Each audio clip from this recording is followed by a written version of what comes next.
नमस्कार, राजश्रीचे विश्व यामध्ये आपलं स्वागत आहे। आज आपल्याला ड्रायफ्रूटचे लाडू बघायचे आहेत। ड्रायफ्रूट्स लाडू हे अतिशय पौष्टिक, चविष्ट आणि बनवायला अतिशय सोपे आहेत। ही रेसिपी वापरून तुम्ही घरच्या घरी झटपट ड्रायफ्रूट लाडू बनवू शकता। आता ड्रायफ्रूट्स लाडूसाठी लागणारे साहित्य हे तुम्हाला व्हिडिओमध्ये दिसतच आहे आणि तुमच्या माहितीनुसार मी डिस्क्रिप्शन बॉक्समध्ये पण हे साहित्य तुम्हाला देणार आहे। त्यानंतर हे सर्व ड्रायफ्रूट्स तुमच्या आवडीने तुम्ही ड्रायफ्रूट्स घेऊ शकता।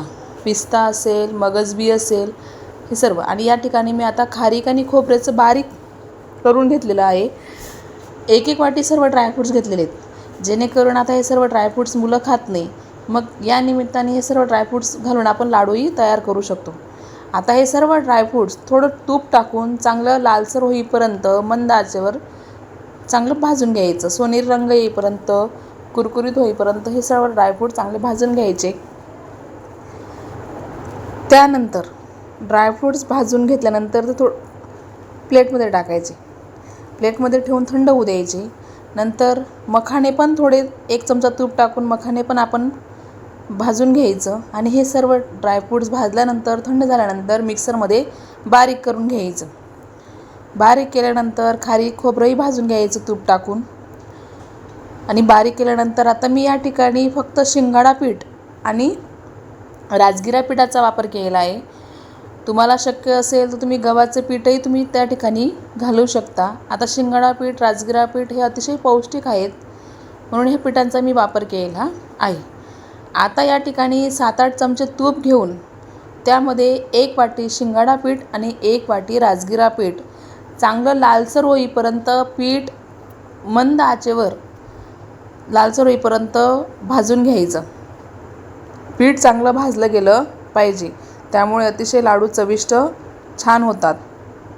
लालसर भाजल्यानंतर हे पीठ मी आता एका रिकाम्या प्लेटमध्ये थंड होण्यासाठी ठेवलं आणि सगळे ड्रायफ्रूट्स बारीक केलं हे या पिठामध्ये मिक्स करायचं। आणि पिठी साखर आपल्या अंदाजानुसार घ्यायची, कारण की आपण खजूर, खारीक पावडर पण टाकलेलं आहे, म्हणून त्या ठिकाणी पिठी साखर कमीच घालायची। तुम्हाला पिठी साखर घालायची असेल पिठी साखर घालू शकता, नाही तर गूळ तुपात विरघळून तोही तुम्ही घालू शकता। आता मी या ठिकाणी पिठी साखर घेतलेली आहे। पिठी साखर थोडी टाकायची। त्यानंतर वेलदोडा मी मिक्सरमध्ये बारीक करून घेतला आहे। वेलदोडा पावडरही ह्या सारणात मी टाकलेला आहे आणि हे सर्व मिश्रण चांगलं आपल्या हाताने एकजीव करून घ्यायचं आणि एकत्र केल्यानंतर याचे छोटे छोटे लाडू हे तयार करायचे। हे लाडू अतिशय चविष्ट होतात, खमंग होतात। तुम्ही नक्की ट्राय करा, तुम्हाला ही रेसिपी नक्की आवडेल आणि एकदा नक्की ट्राय करून हे लाडू तुम्ही करा।